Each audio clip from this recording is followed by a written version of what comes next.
ಆದರೆ ಒಂದೊಂದು ಸಾರಿ ನನ್ನ ಮಗಳು ನನಗೆ ಸಿಗ್ತಿರೋದೇ ಒಳ್ಳೇದು ಅಂತ ಅನಿಸ್ಬಿಡುತ್ತೆ. ನನ್ನ ಗಂಡ ಅವಳನ್ನ ಹುಡುಕ್ತಿದ್ದಾರೆ. ಆಸ್ತಿಗೋಸ್ಕರ ಅವಳನ್ನ ಬಳಸೋ ಕೆಟ್ಟ ಉದ್ದೇಶ ಅವ್ರದ್ದು. ಈ ವಿಷಯ ಪೂರ್ಣಿ ಗೊತ್ತಾದಾಗ ಪಾಪ ಅವಳು ಎಷ್ಟು ನೊಂದ್ಕೊಂಡಿದ್ಲು. ಅಂಥದ್ರಲ್ಲಿ ನನ್ನ ಮಗಳಿಗೆ ನನ್ನ ತಂದೆ ಆಸ್ತಿಗೋಸ್ಕರ ತನ್ನನ್ನು ಹುಡುಕ್ತಿದ್ದಾರೆ ಅಂತ ಗೊತ್ತಾದರೆ ಎಷ್ಟು ನೊಂದ್ಕೋಬೋದು.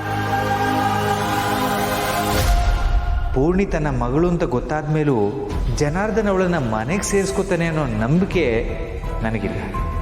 ಆಸ್ತಿ ಬರೋವರೆಗೂ ನಾಟಕ ಮಾಡಿ ಮತ್ತೆ ದುರಾದೃಷ್ಟದ ಮಗು ಅಂತ ಅವಳನ್ನು ದೂರ ಮಾಡಿದ್ರೆ ಪೂರ್ಣಿ ಸಂತೋಷವಾಗಿರ್ತಾಳ? ಇಲ್ಲ, ಮಾಧವ್ ಅವರು ಹೇಳಿದ ನಿಜ. ಇಂಥ ಟೈಮಲ್ಲಿ ಪೂರ್ಣಿ ಇವ್ರ ಮಗಳು ಅನ್ನೋದು ಗೊತ್ತಾದರೆ ಸಂತೋಷಕ್ಕಿಂತ ದುಃಖನೇ ಜಾಸ್ತಿ ಆಗತ್ತೆ. ನಿಜ, ಈಗ ಇವ್ರಿಗೆ ಸತ್ಯ ಗೊತ್ತಾಗೋದು ಬೇಡ. ಚೇಚೆ, ಹಾಗೆಲ್ಲ ಮಾತಾಡ್ಬೇಡಿ ವನಜ ಅವರೇ. ಮಗಳು ಸಿಗಬೇಕು ಅಂತನೂ ನೀವೇ ಹೇಳ್ತಾ ಇದ್ದೀರಾ, ಈಗ ಮಗಳು ಸಿಗೋದು ಬೇಡ ಅಂತನೂ ನೀವೇ ಹೇಳ್ತಾ ಇದ್ದೀರಾ.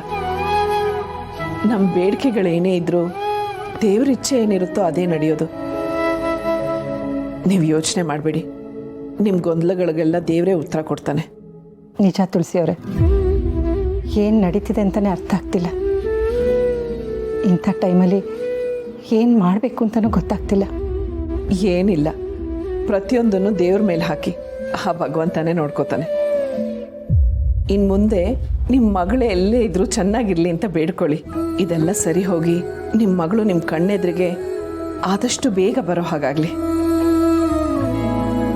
ಸರಿ, ನಾನಿನ್ನು ಬರ್ತೀನಿ. ದೀಪು, ಬರ್ತೀನಮ್ಮ. ಸರಿ ಮಾಮ್, ಹೊರಡು.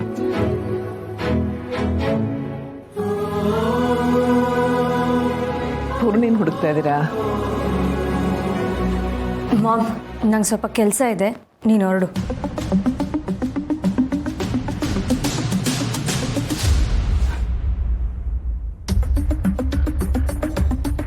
ಸರ ಎಲ್ಲೋಯ್ತು? ಎಲ್ಲಿಟ್ಬಿಟ್ಟೆ? ಬೆಳಗ್ಗೆಯಿಂದ ಕಾಣಿಸ್ತಿಲ್ವಲ್ಲ. ಸ್ನಾನಕ್ಕೆ ಹೋಗಿಂತ ಮುಂಚೆ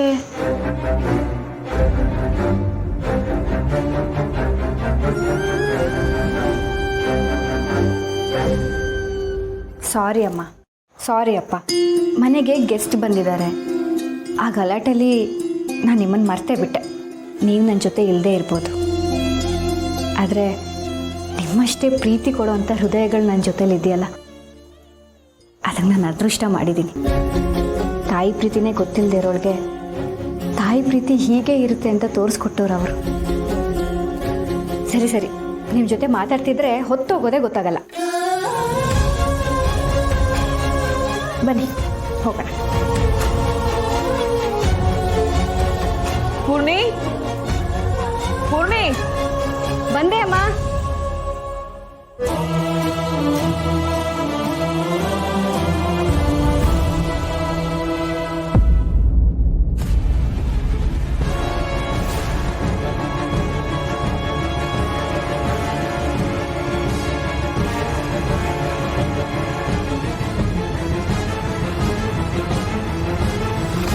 ಹೊರಟ್ರಾ ಅಮ್ಮ?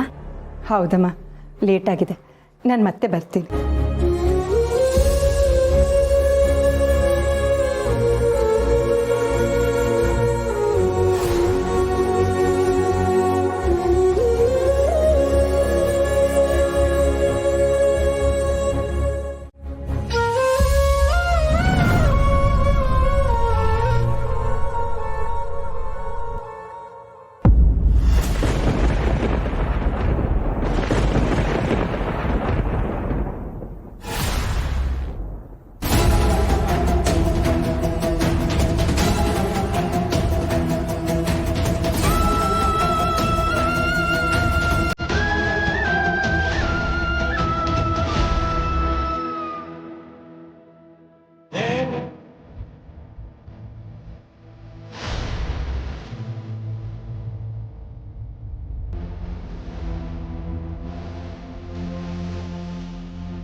ಅಯ್ಯೋ ಅಮ್ಮ, ಹೆಂಗೆ ಅಂತ ಸ್ವೀಟ್ ಮಾಡಿದ್ದೆ, ಕೊಡೋದೇ ಮರ್ಬಿಟ್ಟೆ.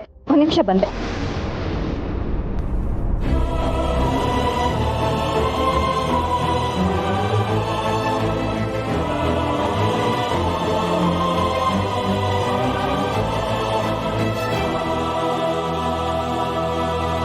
ತುಳಸಿಯವರೇ, ಇಲ್ಲಿ ನೋಡಿ, ನನ್ನ ಮಗಳ ಕತ್ತಲಿರೋ ಸರಾನು ಪೂರ್ಣಿ ಕತ್ತಲಿರೋ ಸರಾನು ಒಂದೇ. ಅಂದರೆ ನನ್ನ ಮಗಳು ಅದು ನಾನು ಮೊದಲು ನಿಮ್ಮ ಮಗುವಿನ ಫೋಟೋ ನೋಡಿದಾಗ ನಾನು ಹಾಗೆ ಅಂದ್ಕೊಂಡಿದ್ದೆ. ಈ 2 ಸರದ ಡಿಸೈನ್ ಒಂದೇ ಅಷ್ಟೇ. ಪೂರ್ಣಿಗೆ ನಾನೇ ಈ ಸರ ಮಾಡಿಸ್ಕೊಟ್ಟೆ.